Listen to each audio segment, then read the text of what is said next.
Good morning and welcome to Religion and the First Amendment, Separation of Church and State in Historical Perspective. I'm Gary Furr. I will be teaching this class after this particular day. I have a commitment in Birmingham to moderate at a very important gathering of healthcare professionals and faith leaders talking about the future of access to healthcare here in our state. I had already scheduled that, so Dr. Wayne Flint very kindly has agreed to step in, and he is more than able to do a great job on this today. But I wanted to have an opportunity for you to at least see me and hear me. I will be here all the other 7 weeks and looking forward to a great class. We've got a great turnout for this class. And just to tell you a little about myself, I am a former pastor of 41 years. I retired a few years back, and I served for 27 of those years as pastor of the Vestavia Hills Baptist Church in Birmingham, Alabama. I am now pastor emeritus, and one of my predecessors said that means out and you deserve it. I'm founder and board president of the Alabama Coalition for Healthy Mothers and Children, a not-for-profit. Graduated from Carson Newman University and Southeastern Baptist Seminary in North Carolina, and got my PhD in theology at Baylor University in Waco, Texas. I'm a writer, I'm a husband, father of 3 girls and 5 grandchildren, 4 girls and 1 boy. And most recently, I have been asked to come and teach this course, and so I wanted to just take a few minutes and talk to you about what to expect in this class. And I've been thinking about it since back at the end of last fall when I was first approached about teaching this class. It's something that I have a lot of passion and interest about. I've been a writer through the years and so written a good number of things. When I got my doctorate at Baylor in 1985, my major area was theology, but I also did coursework in other areas, including biblical theology and church history.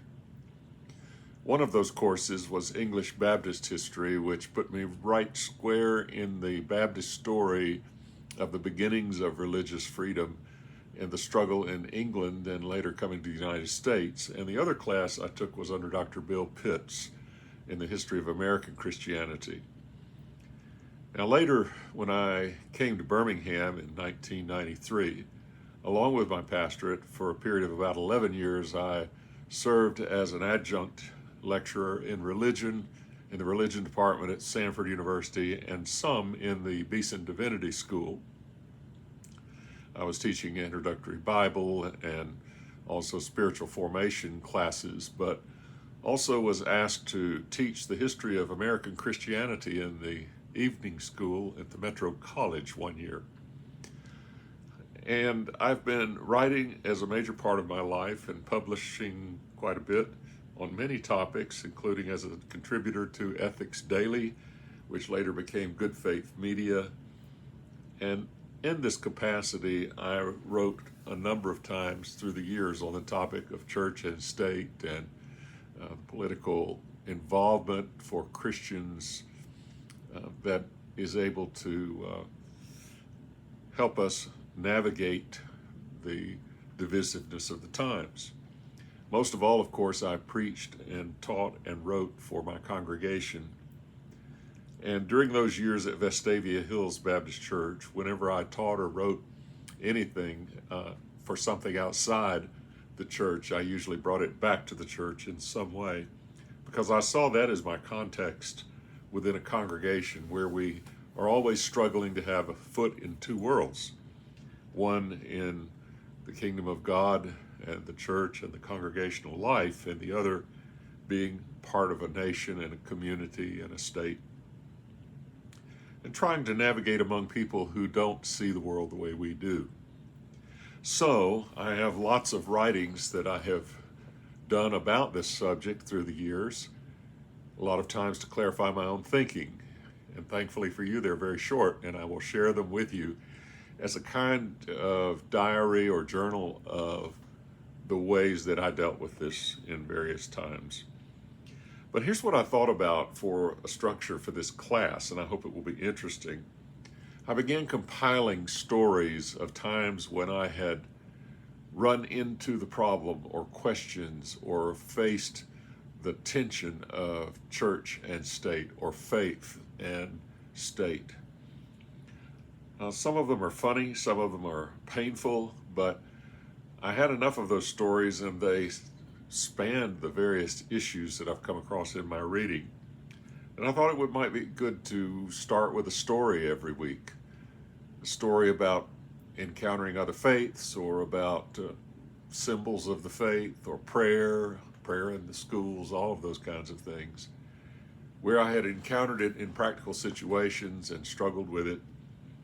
And after telling those stories, some funny and some are not so funny, but we'll let it lead us into the main time together, looking at the history, when there are particular issues about symbols of faith and their place in public life and that sort of thing. And to see what the founding fathers had to say, the authors of the Constitution and the Bill of Rights, to see what important Christian groups and public groups have had to say about these things at key moments in our history. But then after looking at the broader context and background, to come back again at the end and try together in our discussion time at the end of our classes to talk about practical ways that we might see that in this time when we are so polarized, that there can be an example of consensus building and mutual understanding about what it means to live in the first great experiment of religious freedom in human history. We'll ask ourselves, how can we honor both faith and our nation as the founders envisioned it? We'll try to get a clear idea of what it was that they thought about it all. So I'm sure there will be lively discussion. This will be free speech, and we hope everybody will listen to one another. I only have a few rules in the class. One is no guns, drones, clubs, or heavy objects you could throw at one another. Just leave those at home. We will give extra points for kindness and respect as you talk to one another, but we want honest conversation, and hard questions will face us all along the way. We will read some original sources that I will make available to you online or with an email, so that you can have a better connection with the first writers of these documents and a real context of what their actual thinking was, to help us see how powerful this entire understanding of separation of church and faith that has been our classic understanding of it was at the heart of what the founders had in mind. We have to remember that this nation began with no less than 6 empires seeking to settle it in different ways, beginning with the Spaniards. And each one brought their own marriage of faith and state into the New World, as they called it. And so it was inevitable that there would be pluralism from the outset. So those who were the founders of the nation and who wrote those documents did not see this as a side issue or a compromise, but rather as a real and vital part of something new and different in the New World. I hope that on the other side of this, we will have traveled a long way together and learned a lot and laughed some, and I promise to give you some quotes you could use with your argumentative brother-in-law or uncle who comes at Thanksgiving. But most of all, this is not a class of constitutional law. We'll talk a lot about important cases and the meaning of the Constitution, but as non-specialists, and as we look at this long and beautiful journey that the United States of America has made, sometimes very painful, and drawing on Jefferson and Madison and many others who, imperfect human beings that they were, nevertheless saw better things than maybe they were always able to even implement themselves, but fiercely for the idea of a free church and a free state.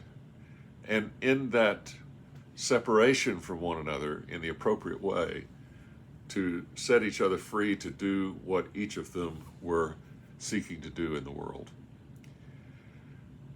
Now, Dr. Wayne Flint is going to begin this class for you. His historical depth and knowledge needs very little introduction. He's a great scholar. He will give us the big picture of church state, and really that it's all about so many more things. It's about what religion is, its meaning, the way it should function in the world, how it should bear witness to the world around it in this adventure we call America. I think this is important work. I think it's going to be an exciting time, and I look forward to spending this time with you. There are 36 of you signed up, and so I'll count your heads next week and see that you're still there. Look forward to getting to know each one of you, and I will see you next Tuesday on the 16th. And thank you again for signing up for this class.